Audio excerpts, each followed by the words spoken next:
Hi, I'm Amy Coons, Research Analyst. Thanks for joining me as we talk about 360-degree feedback and how they should be used for performance appraisals.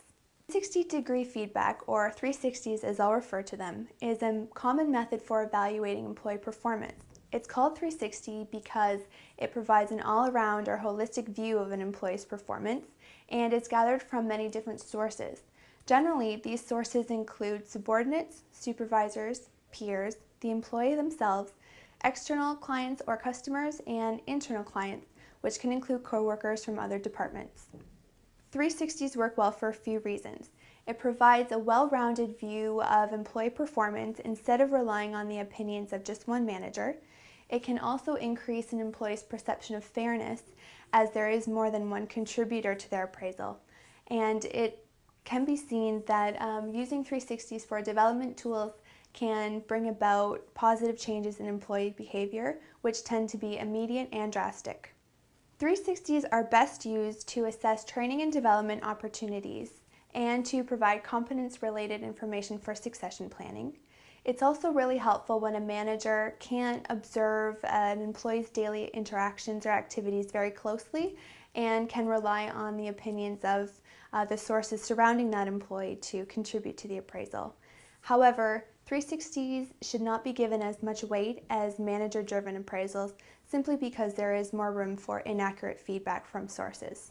When you consider the sources of 360-degree feedback, you can see how there would be room for error. First, employees may not feel comfortable providing honest and constructive feedback, so you get fluffy comments that don't give a true illustration of performance. This is especially prevalent if 360s are linked to salaries, promotions, disciplinary or bonus structures, or if a subordinate is evaluating a supervisor. Second, it's often time-consuming for sources to complete 360s in a diligent and thoughtful way, and rushed evaluations tend to be inaccurate.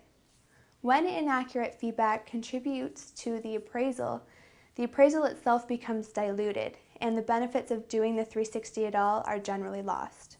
Here are some tips that you can use to help collect honest and accurate 360-degree feedback. First, don't attach 360s to salary, promotion, bonus, or disciplinary action, or of any decision including money. Make sure that your sources know that their feedback will be used as a development tool only and not as an evaluative component of the appraisal process. If necessary, make 360s anonymous and have a neutral department such as HR administer the process, which does sometimes take the pressure off employees and garner more accurate and honest feedback. Give sources a description of the key competencies that the employees they are evaluating are expected to have to give them some context around what to evaluate. And lastly, train raters on the different types of rater biases that do exist, such as the halo effect. So the employee's performance in one area sometimes skews the perception of their performance in all areas. And a simple way to avoid source or rater biases is to just make people aware that they exist, and often having that in mind when creating an appraisal or a 360 will help to eliminate them. Thanks very much, and I hope that this video has helped you understand the importance of 360 feedback in your performance appraisal process.